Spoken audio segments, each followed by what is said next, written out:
Hai, assalamualaikum warahmatullahi wabarakatuh. Kembali lagi teman-teman dengan vlog harian saya di Simpur Jaya Channel. Video kali ini seperti biasa kita sharing lagi kegiatan di warung sembako ya. Sebelum lanjut ke videonya, saya mau mengucapkan terima kasih kepada teman-teman yang selalu setia menonton video yang sederhana ini.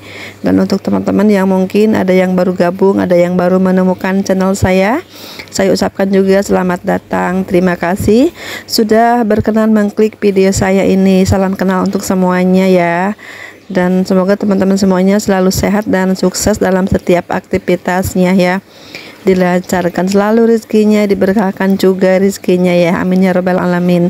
Tetap semangat semuanya ya, yang beraktivitas, yang berjualan semoga laris manis, yang beraktivitas lain juga selalu lancar dan sukses ya. Mari teman-teman kita sharing-sharing lagi, kita berbagi lagi, kita berbagi pengalaman dalam mengelola usaha warung sembako ya teman-teman. Dan video kali ini saya akan share bagaimana caranya agar warung kita itu banyak dikunjungi pembeli dan selalu ramai pembeli tentunya ya. Dan ini tidak ada rahasia sebenarnya teman-teman, cuman bagaimana cara kita mengelolanya aja gitu ya.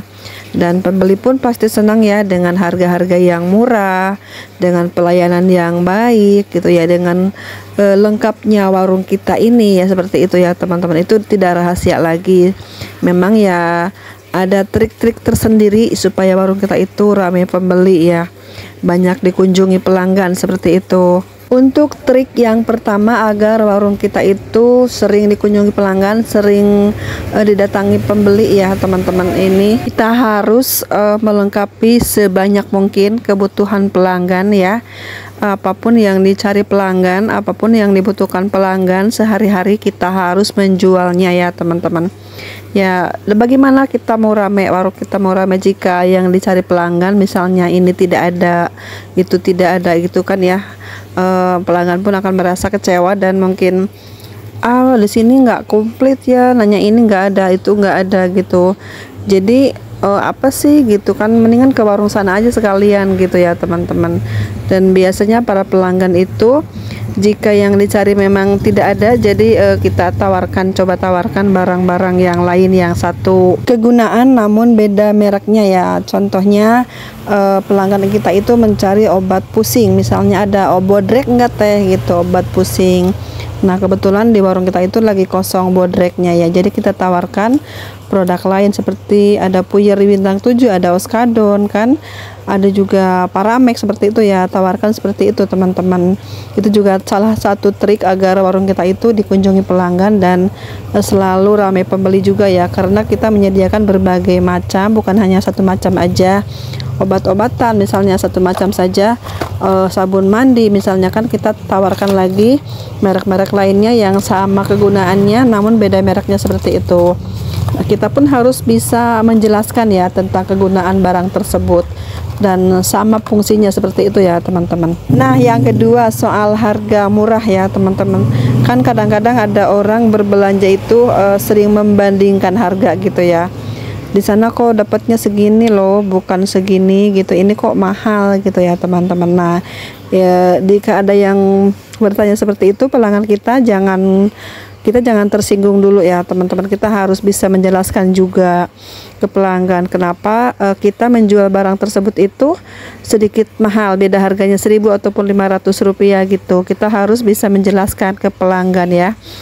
Jangan langsung baperan kitanya yang kita bilang aja seperti ini, iya ibu di sana itu murah, mungkin dia belanjanya secara kartonan, secara bal-balan gitu ya, sedangkan saya di sini warung kecil-kecilan, modalnya sedikit, belanjanya pun ngecer aja gitu, jadi harganya pun beda ya, modalnya lebih mahal jika mengecer itu ya, seperti itu. Dan kita juga harus menjelaskan lagi kenapa barang ini mahal beda dengan harga di sana gitu. Kita belanjanya itu beda agennya gitu kan ya. Mungkin mereka itu berbelanjanya di agen sebelah sini atau sebelah mana gitu yang lebih murah gitu. Saya tuh belanjanya di sini. Jadi modalnya beda sedikit gitu ya teman-teman, tapi ini kualitasnya juga sama gitu, cuman harganya emang beda dikit gitu. Pokoknya kita harus sebisa mungkin menjelaskan kenapa barang yang kita jual itu beda selisih berapa rupiah dengan warung kompetitor kita ya teman-teman. Itu jadi daya tarik tersendiri bagi pelanggan, bagi pembeli ya. Setelah kita diberikan penjelasan, insya Allah pelanggan pun akan mengerti ya teman-teman, seperti itu. Jangan kita langsung marah jika ada yang membandingkan harga di warung kita dan di warung sembako lainnya ya. Jangan sekali-kali bilang ya udah ibu beli di sana aja yang murah, nggak usah belanja di sini. Jangan seperti itu ya teman-teman, itu akan menjadi lebih parah lagi. Pembeli tersebut mengejat warung kita itu sebagai warung yang mahal ataupun warung yang tidak sama menjual dengan harga-harga di warung sembako lain ya teman-teman. Kata-kata itu harus kita hindari sebisa mungkin ya. Kita tahan aja kata-kata itu, lebih baik kita senyum aja, diemin gitu, jangan dijawab gitu ya teman-teman. Karena saya juga punya pengalaman saat saya melayani pembeli ya. Waktu itu saya pagi hari dan lumayan ramai di warung ya teman-teman. Saya itu sendirian jaga warung pagi itu dan pembelinya itu mungkin buru-buru dan saya pun melayani yang lain dulu teman-teman. Nah setelah saya bilang ibu-ibu tolong dong cepetan gitu, saya mau telur setengah kilo. Nah kebetulan saya tuh yang nimbang telur kan belum ada gitu ya, belum ditimbangin gitu. Saya bilang maaf ya bu, sabar dulu ya, ini tangan saya cuma 2, belum bisa melayani satu-satu ya, seperti itu. Nah ibunya itu langsung pergi teman-teman. Ya udah, saya nggak jadi berasnya ya, padahal udah saya literin berasnya ya teman-teman, cuman saya belum sempet nimbang telurnya gitu. Jadi semuanya waktu itu semuanya nggak jadi dibeli teman-teman sama ibu itu ya. Dan saya pun oh ya Allah, segitu aja kok ibunya sensitif ya gitu ya. Jadi itu perkataan-perkataan yang tidak enak didengar itu di warung itu harus kita hindari ya.